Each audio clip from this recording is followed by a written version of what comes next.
반갑습니다. 타임 레버리지. 시간을 들여 막대한 수익으로 치환한다. 수요일입니다. 오늘도 좋은 하루 보내시길 바라겠고요. 정직, 성실, 겸손 조심 다지면서 꾸준하게 성장해 볼 수 있도록 하겠습니다. 들어가기 앞서서 어제 댓글 보니까 굉장히 인기가 많은 댓글이 하나 올라왔더라고요. 기뻐하세요, 여러분. 역시나 제가 파니까 올라가고 있네요. 이렇게 말씀을 해주시면서 고생하시는 여러분들을 위해서 계속 팔아보도록 하겠다. 그러니까 이 손가락에 깁스를 착용해라. 뭐 이런 식으로 말씀을 주셨는데, 그러니까요. 이 암호화폐가 참 무서운 게 내가 사면은 떨어지고요. 또 이렇게 내가 팔잖아요. 그럼 귀신같이 올라갑니다. 진짜 여러분들 아마 많이 경험하신 분들 있으실 거라고 생각이 드는데, 지금은 우리가 유동성 사이클을 좀 바라보면서 좀 버티기를 하면서 홀딩을 하고 좀 여유 자금이 있으면 조금씩 분할 매수할 때이지 않을까 개인적으로 생각이 들어요. 우리 구독자님께서도 왜 파셨을까를 생각을 하면 아마도 돈이 좀 필요해서 급전이 좀 급하게 필요하기 때문에 팔지 않았을까 생각이 드는데, 아무쪼록 전량 매도는 굳이 권장드리고 싶지는 않습니다. 그렇기 때문에 우리는 여유 자금으로 반드시 암호화폐 투자를 해야 된다 강조드리고, 그리고 또 뭐 코인 빌리기다, 코인 대여 서비스 이런 거 있잖아요. 늘 강조드렸죠? 하지 말자. 저 광고 엄청 들어오는데 절대 그런 거 안 합니다. 여러분들 늘 안전한 투자하셨으면 좋겠습니다.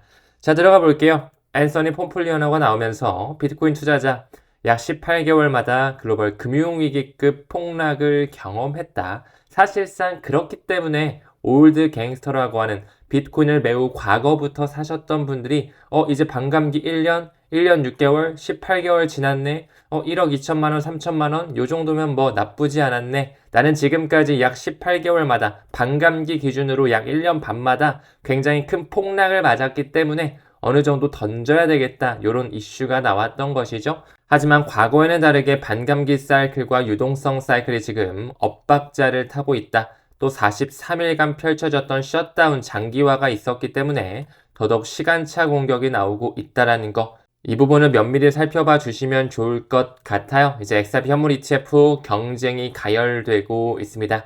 프랭클린 템플턴 상장이 되고 거래가 시작이 됐죠. 그들이 이런 말을 하네요. 금융 인프라의 핵심 자산이 될 것이다. 정답지를 얘기해주고 있습니다. XRPZ 상장이 완료가 됐죠.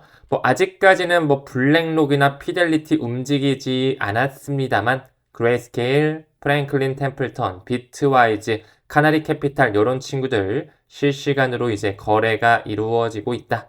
막대하게 공급량이 잠기고 있다라는 거 꼭 명심해 주시면 좋을 것 같아요. 다음 기사 봤을 때 미국 연준 월러 이사, 크리스토퍼 월러 말하는 거죠. 이 이사가 나오면서 12월 금리 인하 지지를 하고 있네요. 노동시장이 안 좋아 경기 침체로 갈 수 있기 때문에 12월에 금리 인하가 필요하다라는 것이죠.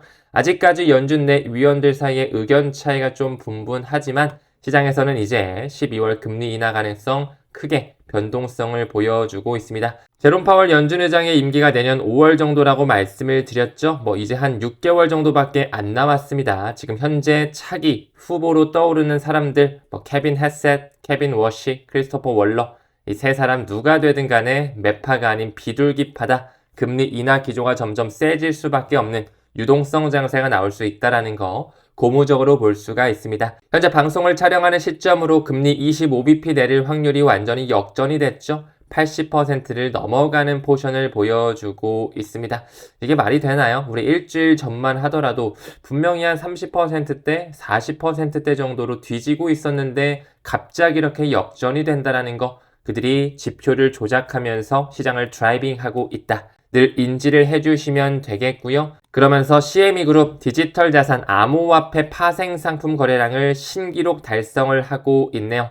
1일 거래량과 미결제 약정까지 보게 되면 1.5배, 2배 이상씩 증가하고 있는 모습이 나타나지고 있습니다. CME 그룹 많은 암호화폐를 필두로 한 파생 상품을 판매하죠. 수수료 수익을 먹기 위해서 가판대의 물건들을 다양하게 진열시키고 있다. CME 그룹 세계 최대의 파생 상품 거래소로 잘 알려져 있죠. 전주를 보게 되면 뱅가드, 블랙록, 스테이트 스트릿, 뱅가드, 지오드 캐피탈, 유대계 금융 엘리트의 자본들이 들어와서 웹3 산업을 키우고 있구나 바라볼 수가 있겠죠. 이제 점점 많은 애널리스트들이 6개월 내에 100개 이상의 암호화폐 ETF가 나올 거야. 좀 더 포괄적인 개념이죠. ETP, Exchange Trade Product까지 생각을 해본다면 내년에 200건을 돌파할 것이다. 얼마 전에 나왔던 그런 기사들인데요. 잘 생각해 보시죠. 금리 인하에 대한 스탠스가 점점 커져가고 있고요. ETF, ETP 상품들이 많아지면 많아질수록 그들이 돈을 버는 구조, 물이 들어온다면 가격적인 부분 역시 가격의 가치가 반영될 수밖에 없는 시기 다가올 거라고 생각을 하고요. 돌아오는 12월 1일부터는 이제 QT, 양적 긴축이 완전히 종료가 된다라는 거 큰 그림 보면서 투자하셨으면 좋겠습니다. 다음 기사 봤을 때 중국 XRP와 간접적으로 연결되어 있다. 굉장히 중요한 단어가 나오네요. 중립적인 국제결제 자산으로 주목이 되고 있다라는 거. 브릭스뿐만 아니라 아시아개발은행, 신개발은행, 일본의 SBI 그룹 등등 이미 동아시아 지역에서는 XRP에 대한 노출력이 높아지고 있다는 것이죠. 이것은 블랙스완 캐피탈의 버산 알자라가 얘기를 하고 있습니다. 이 브릭스 뉴 디벨롭먼트 뱅크라고 불리는 신개발은행, SBI 그룹과 같은 이런 금융기관들, 중동, 아프리카를 연결하는 국경 간 결제 통로를 통해서 XRP에 직간접적으로 투자하고 있다. 우리는 해당 그림을 잘 해석해 볼 필요가 있다라는 거죠. 이제 슬슬 금 자체가 다시 바젤위원회의 티어 1으로서 급부상하고 있고요. 어떤 자산 클래스로서 결제의 도구가 바뀌게 되는지 결과치를 낼 수가 있어야 된다. 브릭스와 미국이 대립하는 것처럼 보이지만 그들끼리의 결제 시스템을 만들어가면서 단일 체제가 아닌 다극 체제, 멀티폴라 시스템이 다가와지고 있다라는 거. 조금 더 큰 그림을 봤을 때는 해당 그림까지도 연상케 됩니다. 이 블랙스완 캐피탈 같은 경우 과거부터 금융위기를 예상했던 그룹 중 하나거든요. 급격한 시장 하락 속에서 큰 수익을 거두는 것을 목표로 한다.